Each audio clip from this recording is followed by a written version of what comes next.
us now to talk more about this and what it means possibly for the Oscars is film critic Richard Crouse. Richard, good morning. Morning to you. Thanks for having me. What a performance, I think, for one battle after another. Not entirely unexpected, but for them to win 6 trophies in particular, take me through some of the wins and what it means for them possibly heading into the Oscars in a couple weeks. Well, these wins come at a kind of crucial time during Oscar season. So the BAFTs are obviously given out in Britain. They are reflective of a more global kind of look at what's going on in cinema, but quite often sync up with what's going on during the North American Oscar season, mostly because of where they're placed. So around mid-February, they release their winners, and all of a sudden you have one battle after another winning 6 awards: Best Film, Best Director, Best Adapted Screenplay, Best Supporting Actor, Best Cinematography, and Best Editing. Some heavyweight awards there that just sort of plant the seed, if it needed to be planted any deeper in the minds of Oscar voters, that this is a film that has been embraced worldwide. This is a film of great quality. This is a film that deserves Oscars. So I think this greatly improves their Oscar chances. And I love that Paul Thomas Anderson, during one of his several acceptance speeches, said, anyone who says that movies aren't any good anymore can blank right off, which I kind of agree with. Yeah, that's fair.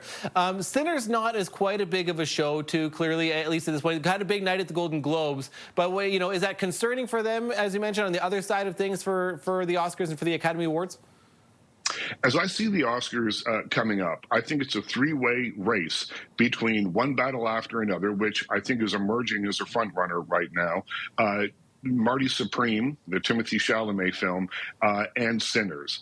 And Sinners did, well last night. It won several awards, including Best Original Screenplay, which was a BAFTA first for Ryan Coogler, and he became the first Black recipient in that category. So that's an important landmark, I think, there. And it also means that Sinners is very much still in the conversation as we get closer, as we creep closer to the Academy Awards. Mm-hmm. You know what? The acting categories are also super interesting because a couple of upsets at the BAFTAs last night as well, right? Including, you mentioned Timothée Chalamet, too, and Marty Supreme, who did not walk away with that top award.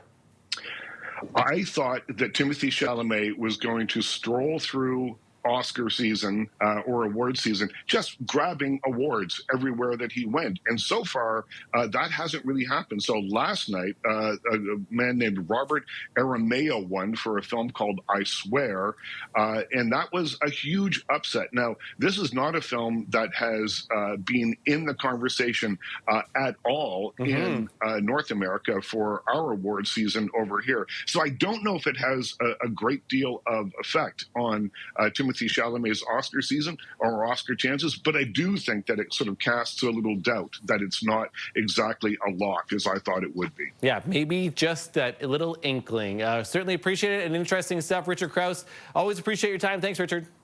Thanks for having me.